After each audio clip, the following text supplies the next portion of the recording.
Proyekto Helmo.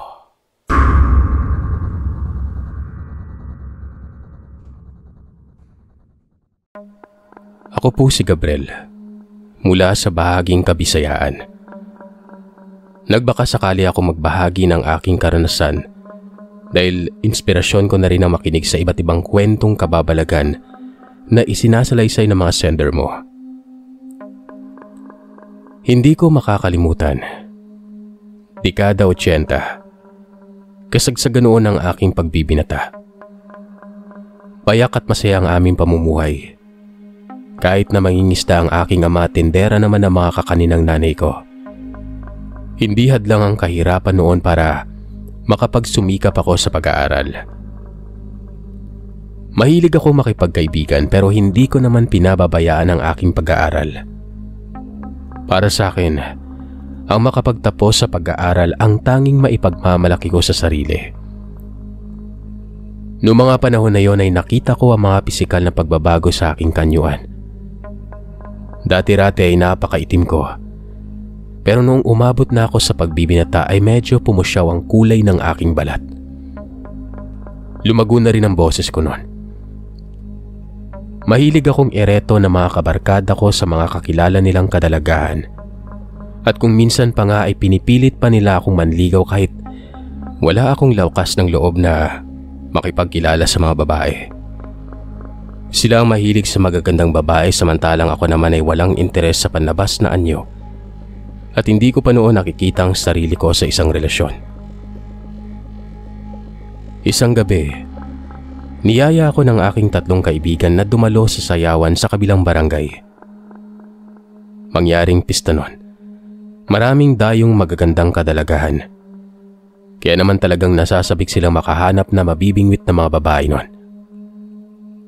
Pinaunlakan ko naman ang mga kaibigan ko pero mahigpit akong binilinan ng mga magulang ko na huwag papaabot ng hating gabi. At kung maaari ay sumakay sa jeep o tricycle na posibleng maaabutan namin sa kalsada. Nag-aalala ang mga magulang ko dahil napakaraming dayuhan sa kabilang barangay. At nababahala sila na maaaring may masamang mangyari, lalo pat mga hindi namin kakilala ang ilang mga residente doon. Medyo strikto ang tatay ko samantalang bungangera naman ang nanay ko kaya naman ganoon na lamang ang takot ko sa kanila. Kaya madalas akong tinutukso ng mga kaibigan ko na madalas akong nagtatago sa palda ng nanay ko. Paliwanag ko naman sa kanila na lumaki akong masunurin. Kaya hindi ko na lamang sila pinapansin sa tuwing tinutukso nila ako noon. Noong makarating kami sa kabilang barangay at pagkatapos naming makababa sa jeep, ay marami kaming nakasalubong na mga taong hindi pamilyar sa amin ang mga pagmumuka. Hindi pa ako komportable dahil may nakasalubong kaming grupo ng mga kalalakihan na hubad at masasama ang tingin sa amin. Inakala namin mga lasinggero sila na mukhang mga wala sa sarili. Pero base sa matuwid nilang paglalakad, ay tila nagkakamali kami ng hinala nun. Ayaw namin ng gulo, kaya naman minabuti naming hindi sila pagpapansinin at nagpatuloy na lamang kami sa paglalakad. Pero hindi pa man lang kami nakakarating sa plaza nun, ay naramdaman naming sinusundan nila kami habang may mga kinukuhang patalim sa kanilang mga bulsa. Palingalinga ako at nakita ko na masama ang tingin ng mga lalaki habang hawak ang patalim at paulit-ulit na sumisipol nun. Sa tingin pa lamang nila ay para bang kakainin nila kami ng buhay. Hindi ko na nagugustuhan ang nangyayari nun. Pinagpapawisan na ako noon ng malalapot at parang nanlalamig na rin ang mga palad ko. Mukhang may balak pa silang manggulo. Mukhang may balak silang pagtripan kami.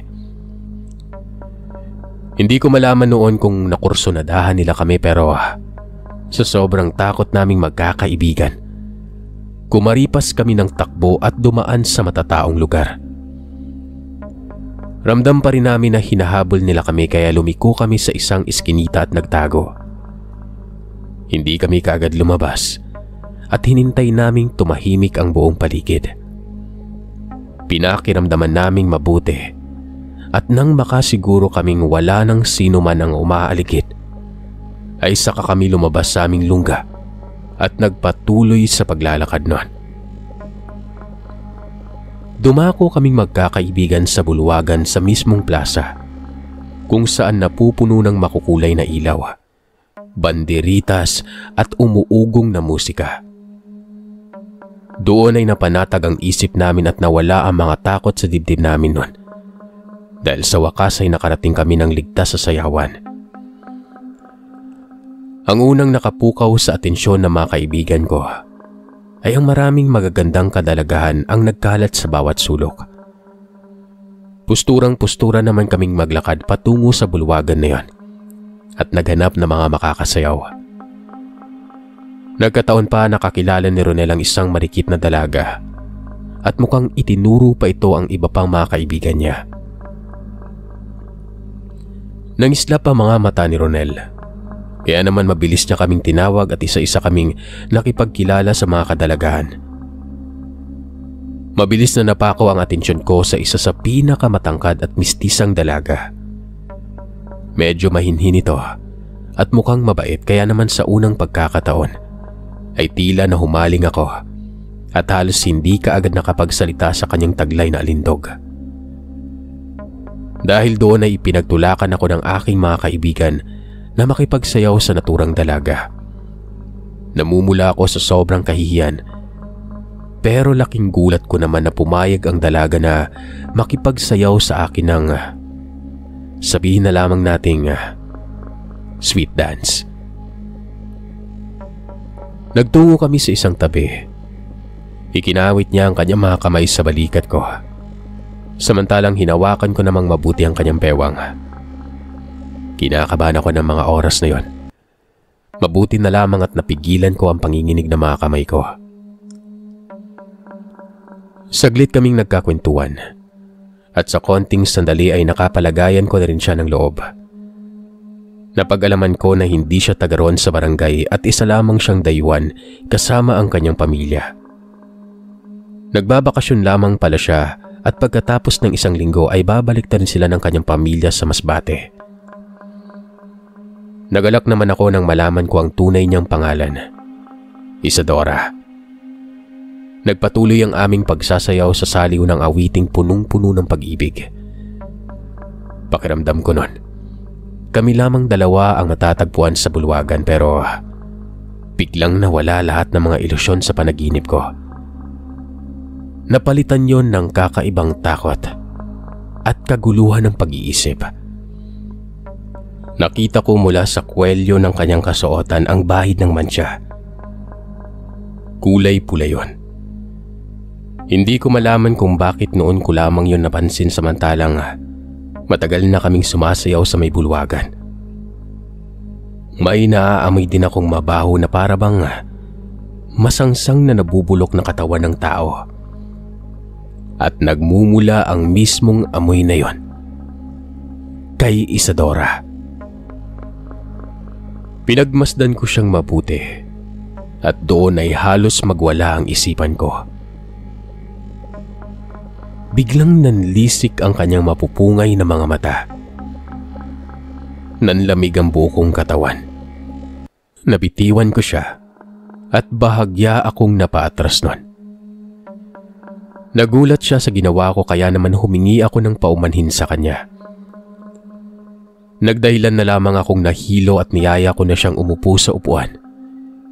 Hindi na ako nanatili pa sa direksyon niya at dali-dali akong bumalik sa pwesto ng aking mga kaibigan. Pagdating ko, agad na bumungad sa akin si Ronel.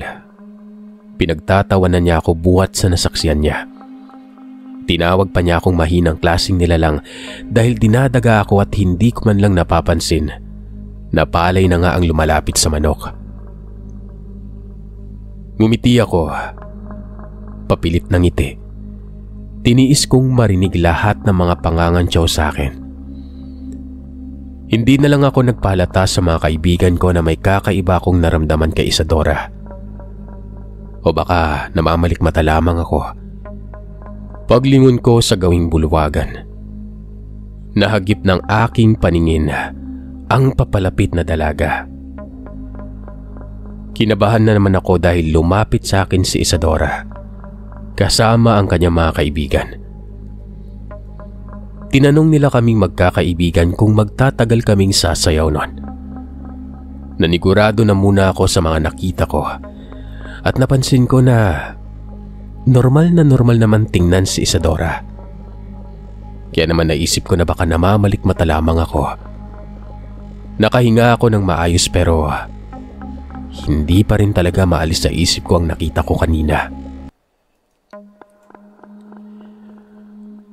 Ako na mismo ang sumagot sa katanungan niya at nabanggit ko na hindi kami magtatagal. Uuwi na rin kami sa kabilang barangay dahil siguradong mag-aalala ang mga magulang namin. Ang buong akala ko ay doon na matatapos ang usapan namin pero lalo pang nagpakita ng interes sa mga kaibigan ko sa mga babae. Nag-alok sila na ihahatid ang mga dalaga sa mga bahay nito para malaman kung saan sila nakatira. Napangiti si Isadora at mukhang interesado siya sa akin pero hindi pa rin ako nagpapahalata sa takot ko noon. Pilit akong ngumiti at itinago ang pagkailang ko sa kanya. Ayoko na sanang sumama sa mga kaibigan ko pero ayoko namang pag-isipan nila ako ng kung ano. Nagtatalo ang isip ko noon kung sasabihin ko ba sa kanilang nakita ko o hindi. Dahil baka hindi nila ako paniwalaan. Nagumpisa kaming umalis sa sayawan at kasabay naming naglakad ang mga kababaihan sa pangunguna ni Isadora. Panay pa rin ang paglingon niya sa akin at sa mga pagkakataong yon.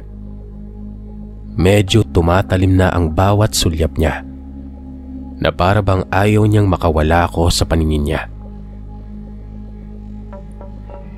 Hindi na maganda ang nararamdaman ko. Dumaan kami sa masukal na daan kung saan medyo kukonti na mga daraanan namin mga poste ng ilaw. Kinakabahan na ako noon. Pilit akong sinisigawan ng konsensya ko na tumakbo ng mabilis at magtago dahil lumalalim na ang gabi noon. Para bang sinasabihan ako na wag nang tumuloy. Hindi na ako makatiis hanggang sa makarating kami sa isang madilim na bahagi kung saan konting liwanag na lamang ang nasisilayan naming buhat sa kalangitan. Doon na ako nagumpisang magtanong kay Isadora kung bakit kami dumadaan sa lugar na yon. Paliwanag niya, ang daang tinatahak namin ang daan patungo sa kanilang bahay pero ewan ko, parang hindi ako naniniwala sa sinabi niya. Walang ano-ano. Biglang huminto sa paglalakad si Isadora kasama ng kanyang mga kaibigan. Tumigil sila noon. Ganun na lamang ang pagtitig sa akin ni Isadora. Hindi pa noon natatagalan. Biglang may bumulagang mga kalalakihan sa aming harapan. Naglalangis ang kanilang mga hubad na katawan. Bumuhaghag ang makakapal nila mga buhok. Lumapit sila sa mga kababaihan.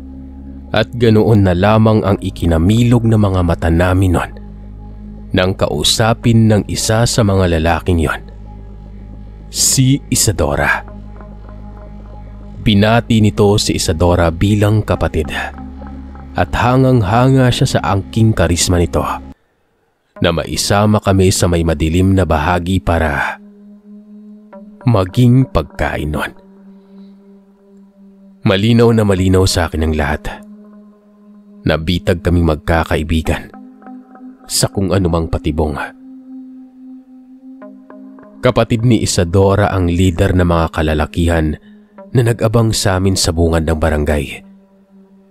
Binalak naming tumakbo at magtago pero hindi kami nakagawa ng anumang pagtakas dahil pinalibutan nila kami.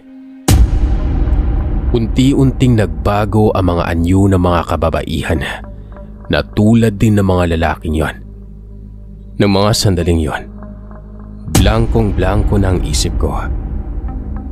Parang wala na kaming takas. Wala na kaming ligtas. Kahit saan kami mapalingon, Sir Seth. Ang mababangis nilang anyo ang aming nakikita.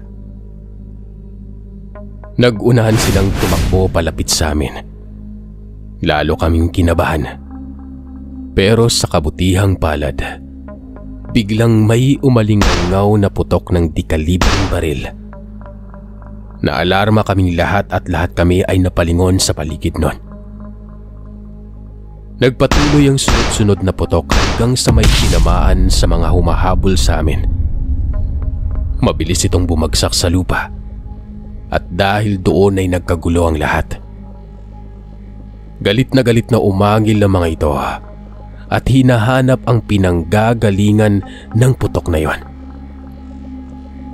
Yumuko kami magkakaibigan sa takot na baka matamaan kami ng ligaw na bala. Umatras sa mga nilalang. Binuhat ang tinamaang kasama.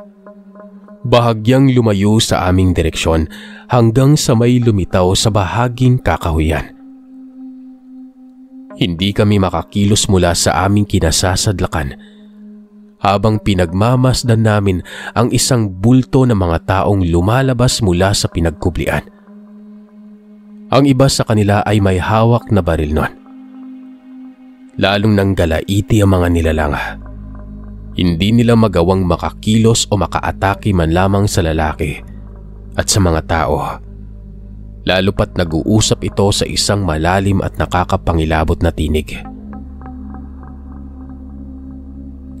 Nagpakilala ito at kamuntik na ako mahimatay nang malaman ko na si Tio Andoy ang naturang matandang lalaki na yon na may kasamang iba pang kalalakihan.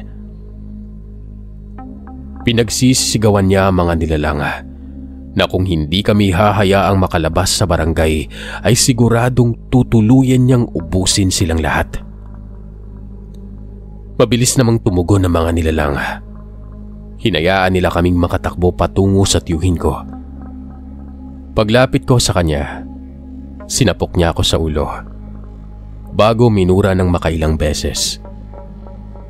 Pagkatapos noon ay nagmadali na kaming tumakbo palabas ng madilim na kakahuyan. Pagsapit namin sa maliwanag na daan kung saan natanaw na namin na may mangilan-ngilang mga tao, saka nagsabi sa akin ni Tio Andoy kung paano siya nakarating doon. Pinasundan pala ako ng tatay ko dahil wala siyang tiwala na uuwi ako kaagad dahil mahilig sa kasiyahan ng mga kaibigan ko noon. Kaya naman nung mapansin ni Tio Andoy na dumaan kami sa may masukal na daan, kinutuban siya na posibleng may kung anong mangyaring hindi maganda sa amin. Kaya naman hindi siya tumigil sa pagsunod sa amin kasama ng ibang mga kalalakihan noon. Hanggang sa malaman niya na tinatambangan na pala kami ng iba pang mga kasabwat ng mga kababaihan. Nagpatuloy ang pagsasalaysay ni Tio Andoy habang pauwi kami noon. Inabot kami ng kulang-kulang 1 oras bago kami nakabalik sa aming barangay. Inihatid pa namin ni Tio Andoy ang mga kaibigan ko bago ako dinala sa aming bahay. Napangaralan pa ako ng tatay ko. Hiyang-hiya ako sa sarili ko noon. Nagpadala ako sa pisikal na kagandahan ng isang babae na hindi ko man lamang napansin kaagad ang masama niyang balak sa amin. Pinagsisihan ko ang nangyari noon. Sinikap namin gumawa ng tama ng mga kaibigan ko. Itinuon na lamang namin ang aming atensyon sa pag-aaral at kapaki-pakinabang ng mga bagay. Hindi na muna kami nagtangkang manligaw o bumalik sa kabilang barangay tuwing araw ng pista o sumasapit ang araw ng sayawan. Buong akala ko, sa paglipas ng taon, ay hindi ko na mararanasan ang nakakapangilabot na bagay na nangyari noon. Pero hindi pa pala yun natatapos sa unang engkwentro. Nagbakasyon ako sa aming bayan. Nagkasama-sama na naman kaming magkakaibigan. Nahilig kami sa paglalaro ng basketball at napansin ko na rin ang pag-unlad noon ng lugar namin. Hindi na rin katulad noong una na pupuno ng napakaraming hiwaga at kababalagan. Pero may mangilan-ngilan pa rin kwento at usapan. Partikular na sa mga aswang. Isang araw ay nagkayayaan kami magkaibigang magtungo sa kabilang barangay para makipaglaro sa kaibigan ni Ronel. Nung una ay medyo mabigat ang pakiramdam ko at talagang ayoko nang bumalik sa kabilang barangay na yon, pero ipinaliwanag naman sa akin ng mga kaibigan ko na malaki na rin ang ipinagbago ng lugar na yon buhat nang mag-aral kami sa kolehiyo. Ayoko pa sanang maniwala, pero sa dami ng mga sinabi nilang patunay sa akin ay nabilog na naman nilang ulo ko. Katanghalian noon, nagmagtungo kami sa kabilang barangay. Nakipagkilala kami sa kaibigan ni Ronel. Damian ang pangalan nito at kasama pa niya ang kanyang mga kaibigang mahilig ding maglaro ng basketball. Sa hindi ko inaasahang pangyayari, ay nakita ko ang isa nilang kasamaan na mukhang pamilyar sa akin, pero hindi ko maalala kung saan ko siya nakita. Hindi ko na hinalukay yun sa memorya ko at nagumpisa na kami maglaro. Tumagal ng ilang oras ang aming pakikipaglaro ng basketball hanggang sa sumapit ang huling round at ang kupunan namin ang nanalo. Napiko ng isa sa kanila at hindi matanggap ang pagkatalo, kaya naman inumbayan niya ng suntok sa mukha ang kaibigan ko na yon. Hindi kami nagpatalo ng kaibigan ko. Ginantihan pa niya ng suntok ang lalaki hanggang sa kamuntik nang magkaroon ng rambulan. Hindi ko inaasahang ang tagpong yon, lalo pat nang mapansin ko na kasabay ng pagtatakip silim. Bigla na lamang parang may umiba sa anyo ng isa sa mga binatang kalaro namin. Tila ba humaba at tumulis ang kanyang mga ipin. Inawat ni Damian ang mga kasamahan niya. Pinakiusapan na hayaan na kaming makaalis ng barangay. Doon ko napatunayan na tao si Damian. Pero ang mga kalaro naming iba nun, hindi. Hindi siya pinakinggan ng mga ito at lalo pa nila kaming tinapunan ng mga nanlilisik nila mga mata. Noon ko lamang din napagtanto at nakilalang isa sa mga kabinataan. Kaya pala pamilyar ang kanyang mukha. Isa siya sa mga lalaki na kasama ni Isadora. Naroroon pa rin ang kinikimkim niyang puot sa aming magkakaibigan. Nagpumigla siya at nagmamadali kaming inatake, pero hindi ako nagpasindak sa kanya. Inilabas ko ang isang botelya ng lana na ipinabaon sa akin ni Tio Andoy noong lumuwas ako ng lungsod. Ipinakita ko sa binata ang langis kung kaya't natigilan ito sa pagsalakay. Binantaan ko siya na kung ipagpapatuloy niya ang pakikipaglaban sa amin ay mapipilitan akong ibuhos ang langis sa kanilang grupo. Bagay na lubos naman niyang naunawaan at alam ko rin na malalapno sa mga balat niya kung sakaling madampian sila ng sagradong langis na yon. Kahit galit na galit ay walang nagawa ang binata, kung hindi sumang-ayon at makiisa sa pag-atras alang-alang sa kanilang kaligtasan.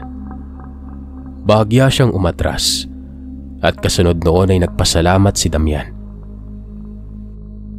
Pinayuhan na niya kaming umalis sa barangay bago pa magbago ang isip ng kanyang mga kasama noon.